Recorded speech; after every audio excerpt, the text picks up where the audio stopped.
তথ্য প্রমাণ অধিকাংশ লোপাট হয়েছে। সঞ্জয় রায় এমন একজন হচ্ছে যে সাক্ষী, ঠিকমতো যদি জেরা করা হয় তাহলে সে অনেক কিছুই বলতে পারবে। আজকে রাজ্যে এবং কেন্দ্রে এমন দুটি সরকার রয়েছে যারা চায় না যে হচ্ছে সত্য বাইরে আসুক। তাদের গোপন বোঝাপড়ায় কলকাতা পুলিশ যা তদন্তের নামে নাটক করছে, সিবিআইও সেই তদন্তের নাটকেই শিলমোহর দিচ্ছে। ফলে এই যে বোঝাপড়া দুই সরকারের, তার জন্যই বিচার আজকে খণ্ডিত বিচার যেটুকু হয়েছে, এবং সুবিচার এখনও অধরা।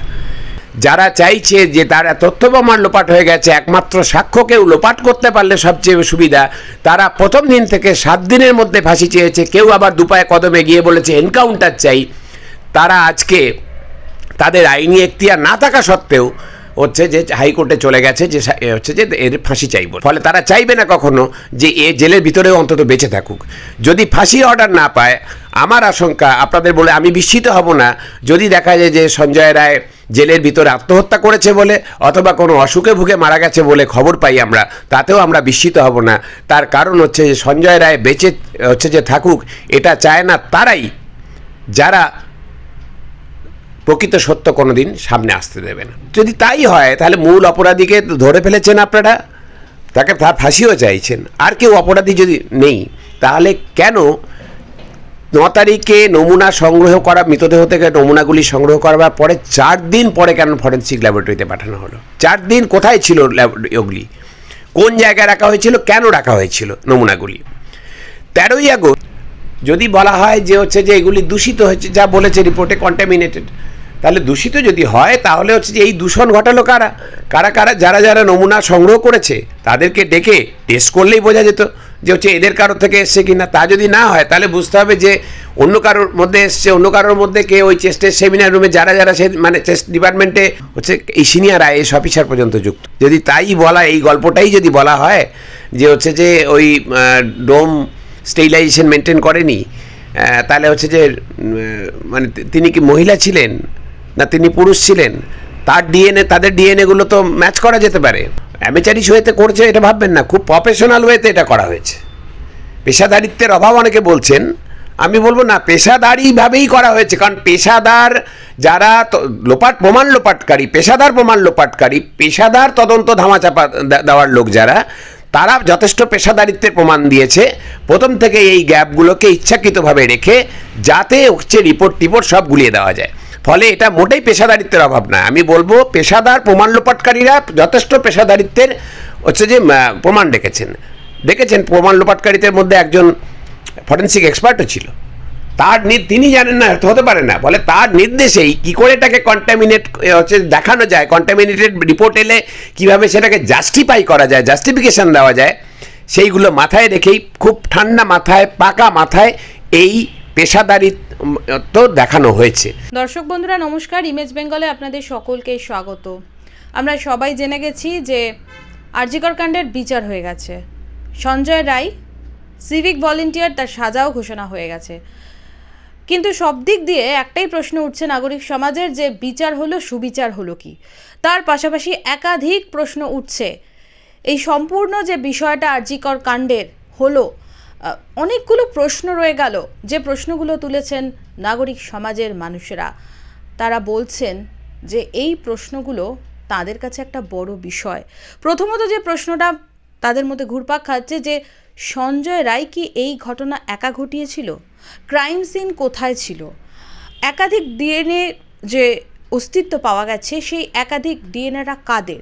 এইরকমই একাধিক প্রশ্ন উঠতে শুরু করেছে। তার পাশাপাশি যেটা সব থেকে গুরুত্বপূর্ণ, যে রাজ্য সরকার সঞ্জয় রায়ের ফাঁসি চেয়ে আদালতের দ্বারস্থ হয়েছেন। একইভাবে সিবিআই অর্থাৎ সর্বোচ্চ তদন্তকারী সংস্থা, সেই সংস্থাও সঞ্জয় রায়ের ফাঁসি চেয়ে আদালতের দ্বারস্থ হবেন, এমনটাই খবর।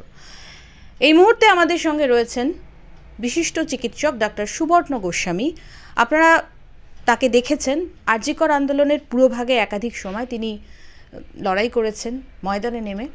আজকেও তিনি আমাদের মাঝে উপস্থিত। নমস্কার স্যার, ইমেজ বেঙ্গল আপনাকে স্বাগত। সঞ্জয় রায়ের ফাঁসি চেয়ে রাজ্য সরকার হাইকোর্টে গেলেন, একইভাবে সিবিআইও সঞ্জয় রায়ের ফাঁসি চাইছেন। তো সিবিআইয়ের কাজ তো তদন্ত করা, এখনও তদন্ত সম্পূর্ণ হয়নি। প্রথম চার্জশিট দেওয়ার পর সাপ্লিমেন্টারি চার্জশিট এখনও পায়নি।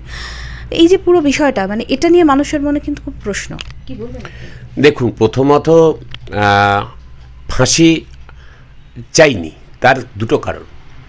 এক হচ্ছে যে ফাঁসি মানে হচ্ছে যে মৃত্যুদণ্ড, ফাঁসি হোক আর যেভাবেই হোক মৃত্যুদণ্ড। মৃত্যু মানে কি, সে যত বড় অপরাধী হোক না কেন, বেশ কিছু সভ্য মানুষ মিলে আরেকটা মানুষকে, অপরাধীকে হত্যা করা। ফলে এই যে এটা হচ্ছে মধ্যযুগীয় একটা প্রথা, যে মানে প্রাণের বদলে প্রাণ, দাঁতের বদলে দাঁত, চোখের বদলে চোখ, এটা মধ্যযুগীয় প্রথা। সেই জন্য অনেক সভ্য দেশে আজকাল আর মৃত্যুদণ্ড দেওয়া হয় না। যাবজ্জীবন কারাদণ্ডটিকেই সর্বোচ্চ শাস্তি বলে ধরে নেওয়া হয়েছে। সেটা যেমন একটা কারণ ছিল, কিন্তু এই পার্টিকুলার কেসে আর একটা অতিরিক্ত গুরুত্বপূর্ণ কারণ ছিল আমাদের ফাঁসি না চাওয়ার। সেটা হচ্ছে যে আমাদের রাজ্য সরকার, প্রশাসন যে তৎপরতার সঙ্গে তথ্য প্রমাণ লোপাট করতে সাহায্য করেছে আরজি করের ঘটনার পরে, যেভাবে আমরা জানি, যা ঘটনা প্রবাহ যা আছে, যে রাজনৈতিক মদতে এবং প্রশাসনিক প্রশ্রয়ে পুষ্ট অপরাধী চক্রের দুর্নীতির শিকার হয়েছে মেয়েটি 9ই আগস্টের আরজি করে। ফল এবং তারপরে ঘটনাক্রম যা দেখেছি, যে সমগ্র সরকার, সমগ্র প্রশাসন নেমে পড়েছে বিষয়টিকে ধামাচাপা দিতে। সেখানে তথ্য প্রমাণ অধিকাংশ লোপাট হয়েছে। সঞ্জয় রায় এমন একজন যে সাক্ষী, ঠিকমতো যদি জেরা করা হয় তাহলে সে অনেক কিছুই বলতে পারবে। আজকে রাজ্যে এবং কেন্দ্রে এমন দুটি সরকার রয়েছে যারা চায় না যে সত্য বাইরে আসুক। তাদের গোপন বোঝাপড়ায় কলকাতা পুলিশ যা তদন্তের নামে নাটক করছে, সিবিআইও সেই তদন্তের নাটকেই শিলমোহর দিচ্ছে। ফলে এই যে বোঝাপড়া দুই সরকারের, তার জন্যই বিচার আজকে খণ্ডিত বিচার যেটুকু হয়েছে, এবং সুবিচার এখনও অধরা। কিন্তু গণতন্ত্রে তো এরকম হয় না যে এই শাসকরাই চিরকাল সরকার চালাবেন। যদি এমন কখনো সরকার আসে কেন্দ্রে এবং রাজ্যে, এবং সেই নতুন সরকার যে একটা সদিচ্ছা দেখায়, সদিচ্ছা নিয়ে যদি এগিয়ে আসে যে এই ঘটনার প্রকৃত সত্য কি সেটা জনগণের সামনে তুলে ধরবে এবং যে বিচার দেবে, তাহলে সেক্ষেত্রে এই সঞ্জয় রায় জেলের ভিতরেও যদি বেঁচে থাকে, তাহলে একটা গুরুত্বপূর্ণ সাক্ষীর ভূমিকা পালন করতে পারবে। সেই জন্য তাকে বাঁচিয়ে রাখাটা অত্যন্ত জরুরি। আর যারা চাইছে যে তারা তথ্য প্রমাণ লোপাট হয়ে গেছে, একমাত্র সাক্ষ্যকেও লোপাট করতে পারলে সবচেয়ে সুবিধা, তারা প্রথম দিন থেকে 7 দিনের মধ্যে ফাঁসি চেয়েছে। কেউ আবার দুপায়ে কদমে গিয়ে বলেছে এনকাউন্টার চাই। তারা আজকে তাদের আইনি এখতিয়ার না থাকা সত্ত্বেও যে হাইকোর্টে চলে গেছে যে যে এর ফাঁসি চাই বলে। এবং যদি কোনো কারণে ফাঁসির আদেশ বেরোয়, তাহলে যত তড়িঘড়ি সম্ভব যে অতি তৎপরতার সঙ্গে সেই ফাঁসিটি এক্সিকিউট করবার জন্য দেখবেন অতি তৎপরতা দেখাচ্ছে এই রাজ্য সরকার। তার কারণ তারা জানে যে যে আমরা তথ্য প্রমাণ লোপাট করার পরেও একজন সাক্ষী রয়ে গেছে, যে যে প্রকৃত সত্য বেরিয়ে আসতে পারে যদি যাকে যে ঠিকমতো জেরা করা হয়, ঠিকমতো তদন্ত করা হয়। ফলে তারা চাইবে না কখনো যে এ জেলের ভিতরেও অন্তত বেঁচে থাকুক। যদি ফাঁসি অর্ডার না পায়, আমার আশঙ্কা, আপনাদের বলে আমি বিস্মিত হব না যদি দেখা যায় যে সঞ্জয় রায় জেলের ভিতরে আত্মহত্যা করেছে বলে, অথবা কোনো অসুখে ভুগে মারা গেছে বলে খবর পাই আমরা, তাতেও আমরা বিস্মিত হব না। তার কারণ যে সঞ্জয় রায় বেঁচে যে থাকুক, এটা চায় না তারাই যারা প্রকৃত সত্য কোনোদিন সামনে আসতে দেবেন। রাষ্ট্র যখন যে ষড়যন্ত্র করে, তখন নাগরিক বড় অসহায়, রাষ্ট্রের ক্ষমতা অনেক বেশি। ফলে যেটা এটা একটা রাষ্ট্রীয় ষড়যন্ত্রের বিষয়। যারা সরকারে রয়েছেন, যারা শাসক, তারাও মিলে যদি ষড়যন্ত্র করেন, ওই জন্যই বললাম যে যদি সঞ্জয় রায় আত্মহত্যা করেছে বলে খবর আসে, আত্মহত্যা করবে কিনা আমি জানি না, কিন্তু আত্মহত্যা করেছে বলে খবর আসে, অথবা অসুস্থ হয়ে মারা গেছে বলে খবর আসে, তাহলেও বিস্মিত হব না যদি ফাঁসির আদেশ না হয় সেক্ষেত্রে। তার কারণ যে যারা তথ্য প্রমাণ লোপাট করেছে তারা চায় না যে সঞ্জয় বেঁচে থাকুক। দেখুন, প্রথম থেকে যদি দেখেন, আমি আরেকবার মনে করিয়ে দেব যে যদি সঞ্জয় রায় একাই দোষী হবে, তাহলে কি প্রয়োজন ছিল মিতার মা বাবাকে 3 ঘন্টা ডেকে এনে 3 ঘন্টা বসিয়ে রাখার, সন্তানের মৃতদেহ দেখতে না দেওয়ার। অথচ ওই 3 ঘন্টার মধ্যেই হেলথ সিন্ডিকেটের পান্ডা যারা ওই জলপাইগুড়ি থেকে, মালদা থেকে, বর্ধমান থেকে, ন্যাশনাল মেডিকেল কলেজ থেকে, হেলথ রিক্রুটমেন্ট বোর্ড থেকে সবাই চলে এলেন, এবং তারা দাপাদাপি করলো পুলিশের সামনে, যে মৃতদেহের সামনে। পুলিশ মৃতদেহটা কর্ডন পর্যন্ত করলো না, এবং সন্ধেবেলায় যখন সমস্ত নিয়ম ভেঙে ময়নাতদন্ত করতে বাধ্য করা হলো, তারপরে দেহ সংরক্ষিত করার কথা ছিল, পরিবার চেয়েছিল দেহ সংরক্ষিত হোক, সেটা না করে তড়িঘড়ি গিয়ে মৃতদেহ দাহ করবার আগে মেয়েটির বাড়িতে কিছুক্ষণের জন্য নিয়ে যাওয়া হলো। সেখানে ডিসি নর্থ আইপিএস অফিসার মেয়েটির মায়ের হাতে মোটা 500 টাকার বেশ কয়েকটা বান্ডিল, মোটা বান্ডিল গুজে দিতে চেয়েছিলেন মুখ বন্ধ রাখার জন্য। কেন? তড়িঘড়ি গিয়ে শাসক দলের নেতারা এমএলএ এবং কাউন্সিলর দাঁড়িয়ে থেকে অন্য মৃতদেহ টোপকে তাকে দাহ করলো, এবং তারপরে এমএলএ বলছেন কাউন্সিলর পিঠ চাপড়ে ওয়েল ডান বয়। কেন? পরের দিন যে যখন ভাইরাল ভিডিও হয়ে গেল যে এরা কারা কারা ছিল মৃতদেহের কাছে, যখন মা বাবাকে যেতে দেওয়া হচ্ছিল না, তখন পুলিশ কাদেরকে ঘেঁষতে দিয়েছিল, কাদেরকে দাপাদাপি করতে দিয়েছিল, যখন ছবি বেরিয়ে এলো যে হেলথ সিন্ডিকেটের পান্ডারা, তখন ওই অভিজ্ঞ তাকে লাল জামা পরা চকচকে টাক, তার ছবি ক্রপ করে ডিসি সেন্ট্রাল একজন আইপিএস অফিসার তিনি দেখাচ্ছেন, বলছেন পুলিশের ফিঙ্গারপ্রিন্ট এক্সপার্ট। কেন তাকে দেখাতে হচ্ছে? একজন হেলথ সিন্ডিকেটের পান্ডাকে পুলিশের ফিঙ্গারপ্রিন্ট এক্সপার্ট বলে তিনি প্রমাণ করতে পারেননি আজ অবধি, কিন্তু মিথ্যা কথা কেন বলতে হলো? যদি দেখেন যে 10ই আগস্ট যে গ্রেপ্তার হয়েছে এই সঞ্জয় রায়, 10ই আগস্ট সঞ্জয় রায় গ্রেপ্তার, মুখ্যমন্ত্রী বলছেন যে মূল আসামিকে ধরে ফেলেছি আমরা, ফাঁসি চাই বলে রাস্তায় নেমে পড়েছেন।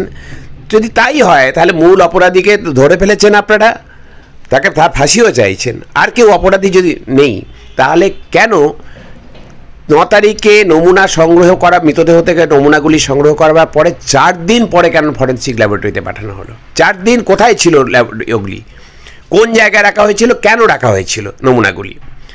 13ই আগস্ট ওই স্বাস্থ্য সচিব, একজন সিনিয়র আইএএস অফিসার, তিনি এবং ডাইরেক্টর অফ মেডিকেল এডুকেশন দুজনের নির্দেশে তদানীন্তন অধ্যক্ষ সন্দীপ ঘোষ তিনি ভেঙে ফেলার নির্দেশ দিলেন। কোনটা? না যে আরজি করের চেস্টের সেমিনার রুমের লাগোয়া শৌচাগারটি, যেখানে আমরা সরকারি জায়গায় আমরা জানি যে একটা যদি আপনি ইট বদলাতে যান তাহলে তার কি নিয়ম, প্রথমে আপনাকে নোটশিট লিখতে হবে, ফাইল পাঠাতে হবে, হায়ার অথরিটির অ্যাপ্রুভ্যাল আসবে, তারপর সেটা ফাইন্যান্সিয়াল স্যাংশন আসবে, অ্যাডমিনিস্ট্রেটিভ অ্যাপ্রুভ্যাল আসবে, তারপরে আপনি টেন্ডার করবেন, কম টাকা হলে কোটেশন করবেন, কোটেশন হলে 7 দিন, টেন্ডার হলে মিনিমাম 21 দিন সময় দেবেন।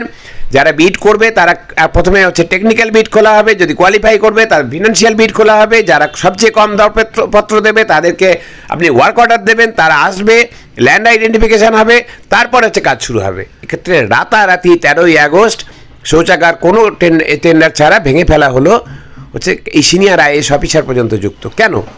সঞ্জয় রায় তো গ্রেপ্তার হয়েই গেছে। যদি একা সঞ্জয় রায় দোষী, তাহলে কী রায় পড়েছিল যে ওখানে এটা করবার? 14ই আগস্ট রাত্রিবেলায় বিনীত গোয়েল সাহেব দাঁড়িয়ে থেকে 39 সশস্ত্র দুষ্কৃতী ঢুকিয়ে দিলেন আরজি করে, যারা বলছে চেষ্টা সেমিনার রুমে চল ভাঙার জন্য পাঠিয়েছিল। ওরা চিনতে পারেনি, সেটা আলাদা কথা। তো এইগুলোর কেন দরকার হলো? যদি একা সঞ্জয় রায় দোষী হবে, তাহলে সঞ্জয় রায় অ্যারেস্ট হবার পরে এগুলো করবার কেন দরকার হলো? এই প্রশ্নগুলোর কোনোটা উত্তর পাওয়া যায়নি। দ্বিতীয়ত, যদি রিপোর্ট দেখেন, সিএফএসের রিপোর্ট এখন সবার কাছে পরিষ্কার যে মিতার গোপনাঙ্গ থেকে যে নমুনাগুলি নেওয়া হয়েছিল, তার পায়ুদার থেকে, যোনিদার থেকে, তার স্তনবৃন্ত থেকে, সেইগুলিতে সঞ্জয় রায় এবং নির্যাতিতা মহিলাটি তরুণী চিকিৎসক, তার এই দুজনের বাদ দিয়েও আরও একজন মহিলার এবং আরও কয়েকজন আনআইডেন্টিফাইড মানুষের ডিএনএ পাওয়া গেছে। তাহলে এই ডিএনএগুলি কার? যদি বলা হয় যে এগুলি দূষিত হয়েছে, যা বলেছে রিপোর্টে কন্টামিনেটেড, তাহলে দূষিত যদি হয় তাহলে যে এই দূষণ ঘটালো কারা যারা নমুনা সংগ্রহ করেছে তাদেরকে ডেকে টেস্ট করলেই বোঝা যেত যে এদের কারোর থেকে এসছে কিনা। তা যদি না হয় তাহলে বুঝতে হবে যে অন্য কারোর মধ্যে এসছে, অন্য কারোর মধ্যে কে ওই চেস্টের সেমিনার রুমে যারা সে চেস্ট ডিপার্টমেন্টে বা ওই বিল্ডিংয়ে যারা ওই দিন রাতে নাইট ডিউটি করেছিল, মেয়েটি আগের রাতে যাদের সাথে ডিনার করেছে, অথবা যাদেরকে মৃতদেহের কাছাকাছি যেতে দেখা গেছে ভাইরাল ভিডিওতে এই হেলথ সিন্ডিকেটের লোকেদের, এদের কয়েকজনের যে টেস্ট করলেই বোঝা যাবে। করা হয়নি। সিসিটিভিতে 68 জনকে দেখা গেছে, একা সঞ্জয় রায় ছাড়া কাউকে দেখা যায়নি। অথচ সিবিআই হাসপাতাল কর্তৃপক্ষ বা চেস্ট সেমিনার ডিপার্টমেন্টের চেস্ট ডিপার্টমেন্টের লোকজন যারা, তাদের সাথে যদি বসতো যে এইগুলো দেখুন তো এই লোকগুলো কারা, তারাই চিনে দিতে পারতো যে এরা এই লোক, এরা ওই লোক। 2-1 জনকে যদি চিনতে নাও পারতো, অধিকাংশকে চিনতে পারতো, কিন্তু কিছুই করলো না। কেন? তাহলে আগে থেকেই ঠিক করে রেখেছিল একা সঞ্জয় রায়কেই দোষী করবে, আর কাউকে আমরা খুঁজবই না। এই যে ঠিক করে রেখেছিল সে বোঝা যাচ্ছে, এবং হচ্ছে তার যদি ফাঁসি নাও হয় তাহলে হচ্ছে যে আমার এখতিয়ার না থাকলেও আমি হাইকোর্টে চলে যাব, রাজ্য সরকার যে ভেবে নিল, আগে থেকে ভেবে নিল, সেই জন্য হচ্ছে পরের দিন যেদিন রায় বেরোলো রাত জেগে ঠিক করলেন অ্যাডভোকেট জেনারেল কিশোর দত্ত, পরের দিন সকালবেলা গিয়ে ফাঁসির আবেদন করে বসলেন। তার এখতিয়ার আছে কিনা, মেনটেনেবিলিটি আছে কিনা, এটা নিয়ে প্রশ্ন তুলেছেন হাইকোর্ট। ফলে যেটা হচ্ছে যে এই যে অতি তৎপরতা প্রথম থেকে শেষ অবধি লিঙ্কড, যে হচ্ছে এই ঘটনাটাকে ধামাচাপা দিতে, এর প্রকৃত অপরাধীদের আড়াল করতে, তথ্য প্রমাণ লোপাট করতে, এবং এখন যে একমাত্র জীবিত সাক্ষী যে রয়েছে, মানে অন্য অপরাধীদের তো চেনা যাচ্ছে না, ফলে হচ্ছে যে যদি চেনা না যায় তাহলে সাক্ষী হিসেবেও বা অপরাধী হিসেবে আপনি এখনই ধরতে পারছেন না তাদের, কিন্তু তারা আইডেন্টিফাইড নয়, তাদেরকে ইতিমধ্যেই আড়াল করে রেখেছে। তাহলে সবার চোখে একমাত্র যে রয়েছে সাক্ষী সে হচ্ছে সঞ্জয় রায়, যাকে আমরা বুঝতে পারছি যে সে একটা সাক্ষ্য, একটা গুরুত্বপূর্ণ সাক্ষ্য দিতে পারে, সেই জন্য তাকে নিকেশ করা এটা হচ্ছে এবার চেষ্টা করছে। স্যার, আরেকটা বিষয় হচ্ছে যে সুপ্রিম কোর্ট সুও মোটো এই মামলাটা নিয়েছিলেন, যে পুরো মামলাটা যেভাবে সিবিআই তদন্ত করছে পুরো বিষয়টা দেখবেন বলে তখন তদন্তভার নিয়েছিলেন। তো আমরা দেখেছি যে সেই তদন্তে বিভিন্ন সময় একটু দীর্ঘায়িত হয়েছে, অনেক দেরিতে তারিখ পড়ছে। রিসেন্টলি যে অভয়ের মা বাবা হাইকোর্টে যে মামলাটা করেছিলেন এবং তার পরিপ্রেক্ষিতে যেহেতু সেটা সুপ্রিম কোর্টে তদারকি হচ্ছে, সেই জন্য সেই মামলাটা হাইকোর্ট তখন গ্রহণ করেনি এবং তখন সেটা সুপ্রিম কোর্টে যায়।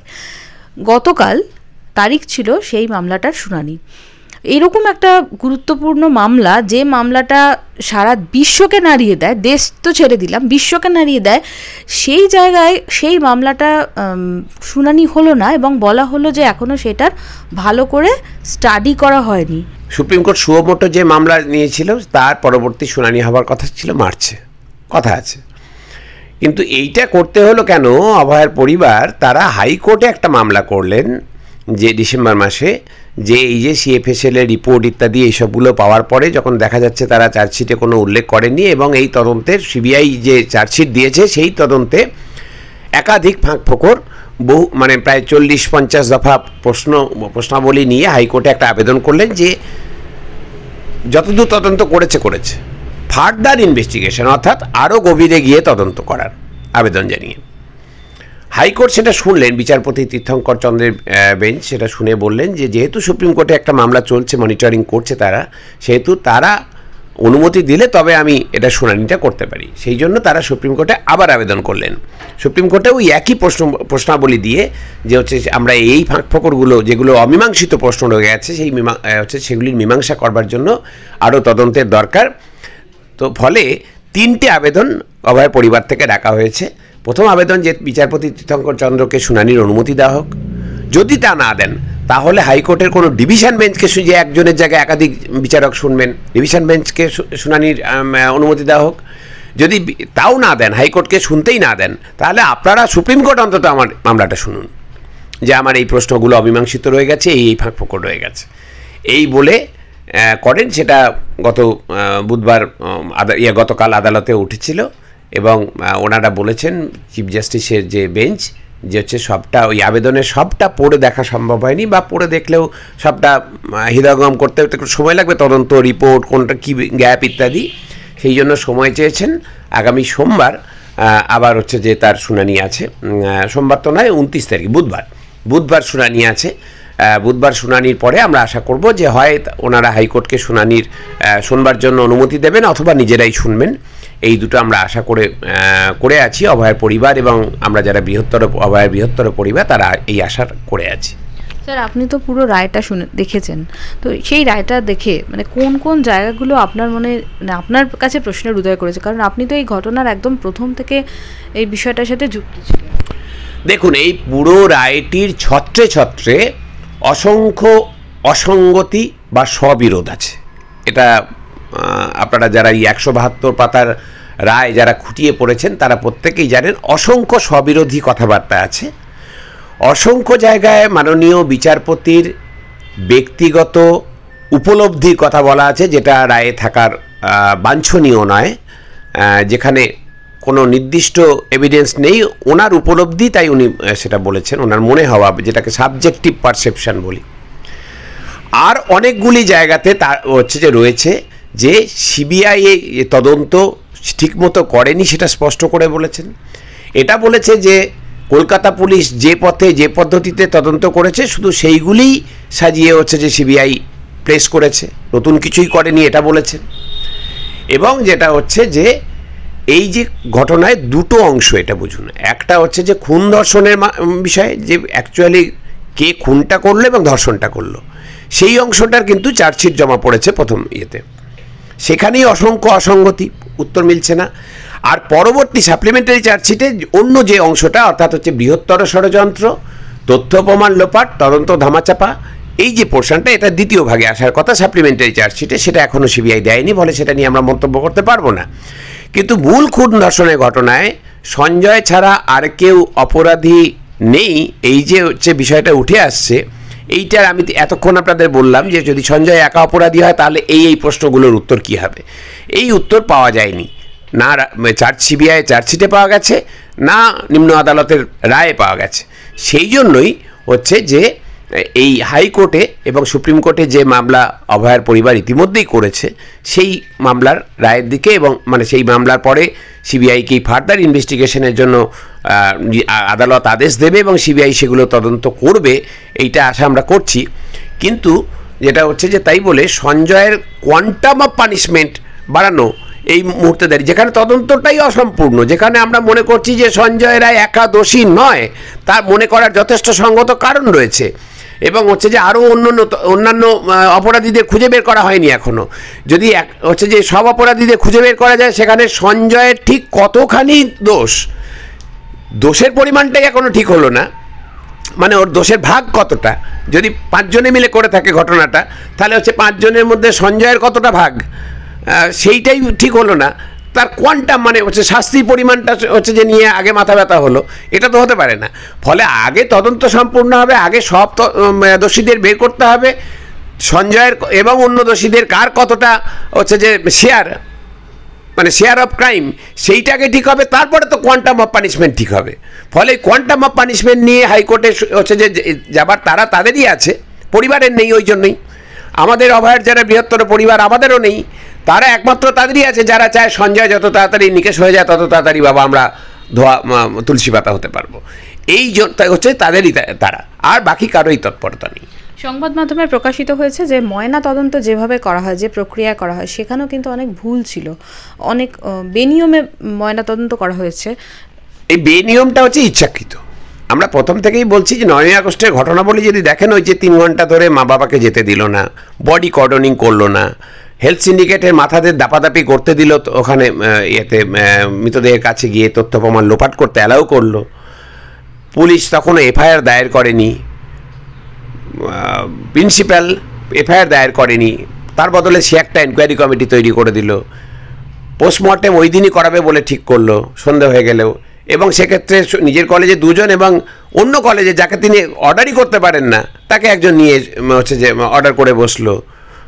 এবং যেটা হচ্ছে যে তখন এই পোস্টমর্টেম করার সময় তার যা প্রসেস, মানে অ্যাসেপসিস মেনটেন করার যে প্রসেস, সেইগুলো করলো না। ওই একজন ডোমকে নিয়ে এখন যা সংবাদপত্রে বেরোচ্ছে, একজন ডোমকে দিয়েই হচ্ছে যে নমুনা সংগ্রহ হয়েছে। ফলে হচ্ছে যে সে বোধহয় এখন সেই ডোম এবং ইত্যাদি তাদের ডিএনএ পরীক্ষা করে তো অন্তত দেখা হোক। যদি তাই বলা, এই গল্পটাই যদি বলা হয় যে হচ্ছে যে ওই ডোম স্টেরিলাইজেশন মেনটেন করেনি, তাহলে হচ্ছে যে মানে তিনি কি মহিলা ছিলেন না তিনি পুরুষ ছিলেন, তার ডিএনএ, তাদের ডিএনএগুলো তো ম্যাচ করা যেতে পারে।